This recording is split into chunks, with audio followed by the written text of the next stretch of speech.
ان الحمد للہ اللہم صلی وسلم علی نبینا محمد۔ دین جو ہے 3 چیزوں کا نام ہے۔ عبادت اللہ کی کرنی کیسے؟ جیسے نبی علیہ الصلوۃ والسلام نے فرمایا۔ تیسرا مخلوق کے کام آنا، اللہ رسول اور مخلوق، بس یہ دین ہے۔ نماز عبادت، روزہ زکوٰۃ حج عبادت، لیکن نماز کا طریقہ کیا ہے؟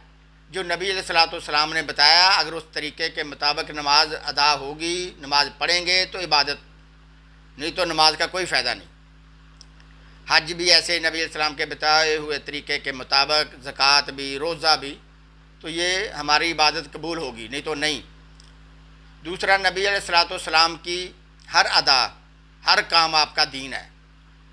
نبی علیہ السلام کا اٹھنا بیٹھنا دین، نبی علیہ السلام کا کھانا پینا دین، نبی علیہ الصلوۃ والسلام کا تجارت کرنا دین، نبی علیہ السلام کا شادی کرنا دین، نبی علیہ السلام کا ہمسائے کے ساتھ اچھا سلوک دین، نبی علیہ الصلوۃ والسلام کا غریبوں کے ساتھ ہمدردی کرنا دین۔ آپ کی ہر ادا، آپ کا ہر کام، ہر فعل دین ہے۔ تیسرا، مخلوق کے کام آنا۔ مخلوق کے کیا کام؟ یتیموں کی کفالت، بیواؤں کی کفالت، ہمسایوں کے ساتھ اچھا سلوک کرنا، مسافروں کو کھانا کھلانا، کوئی پریشان حال ہے انسان، اس کی پریشانی دور کرنا۔ مخلوق کے کام آنا، یہ عبادت ہے، یہ بھی عبادت ہے۔ تو اللہ کو اپنی مخلوق سے پیار بہت ہے۔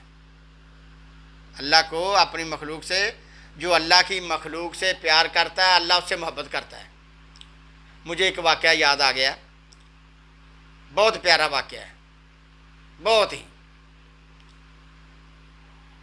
سعودی عرب کا ریاض شہر ہے، ادھر ایک تاجر آدمی، نیک آدمی، اس کو رات کو خواب آئی کہ یہ فلاں آدمی ہے، اس نام کا آدمی ہے، اور یہ اس کا نمبر ہے، اس کو عمرہ کرواؤ۔ صبح جب آدمی اٹھا، اس کو اس کا نام بھی یاد اور اس کا نمبر بھی یاد۔ اس نے کہا چلو میرا وہم ہوگا، اس نے بات آئی گئی کر دی۔ دوسرے دن اس کو پھر خواب آئی کہ فلاں یہ آدمی اس نام کا آدمی ہے اور یہ اس کا نمبر ہے، اس کو حج کرواؤ، عمرہ کرواؤ۔ جب وہ صبح اٹھا، اس کو نام یاد اور نمبر بھی یاد، وہی جو کل والا، کل خواب آئی تھی۔ اس نے اپنے مسجد میں جب نماز پڑھی تو اپنے امام صاحب سے رابطہ کیا، امام صاحب مجھے کل بھی خواب آئی اور آج بھی خواب آئی۔ خواب یہ تھی کہ فلاں آدمی اس نام کا آدمی ہے اور یہ نمبر ہے، اس کو آپ مکہ لے کے جاؤ، عمرہ کرواؤ اس کو۔ مولانا صاحب کہنے لگے، امام مسجد کہنے لگے چلو ٹھیک ہے، اس کو کرواؤ، آپ کو خواب آئی ہے تو اس کی اللہ کی کوئی حکمت ہوگی اس میں۔ تیسرے دن پھر اس کو وہ سویا تو تیسرے دن پھر خواب آئی، وہی نام وہی نمبر۔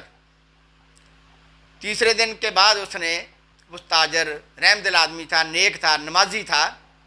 یہ واقعہ میرے بھائی سعودی عرب میں بہت چرچا ہوا، اخبارات کی زینت بنا، ٹی وی میں بھی آیا، اخبارات کی تو بہت ہی زینت بنا۔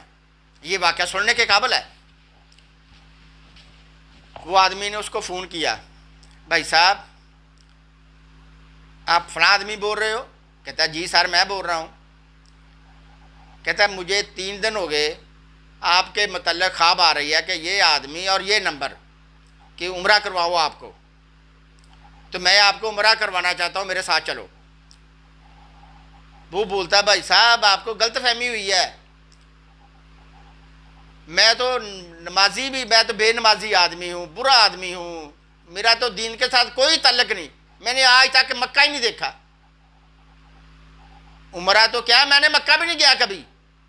دیکھو سعودی عرب کا رہنے والا، سعودی آدمی، مسلمان آدمی، سعودی عرب ایسا ملک ہے جس کے کوئی بھی آدمی، کوئی بھی نیشنلٹی ہے، سعودی عرب کا رہنے والا آدمی غیر مسلم نہیں ہے، سب مسلمان ہیں۔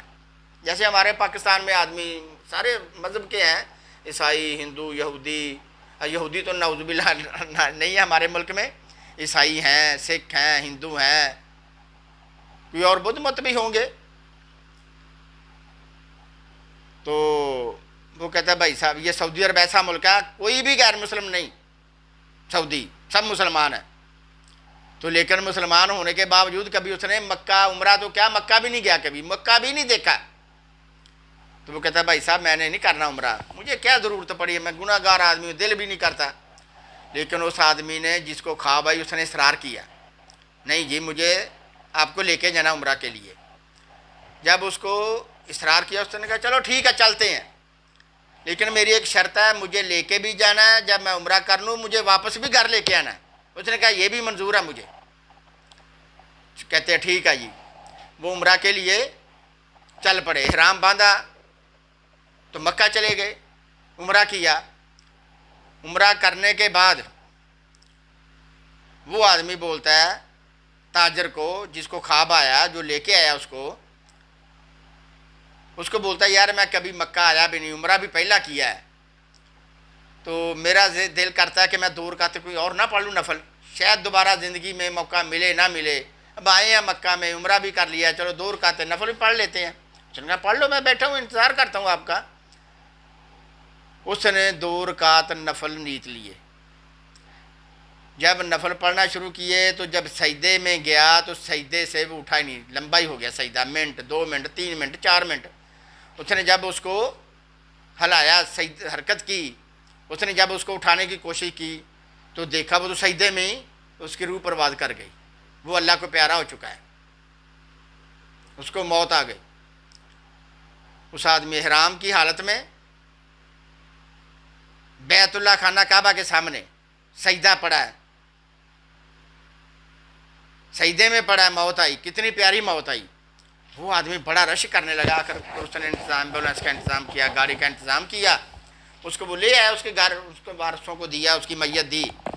چند دن گزرنے کے بعد اس نے وہ مرنے والے آدمی کی بیوہ سے رابطہ کیا، بھی بہن میں فلاں آدمی بول رہا ہوں جو آپ کے خامد کو عمرہ کروانے کے لیے مکہ لے کے گیا تھا. اس نے کہا جی بھائی صاحب بولیں بتائیں. کہتا ہے میں سوچتا ہوں اتنی پیاری موت آئی،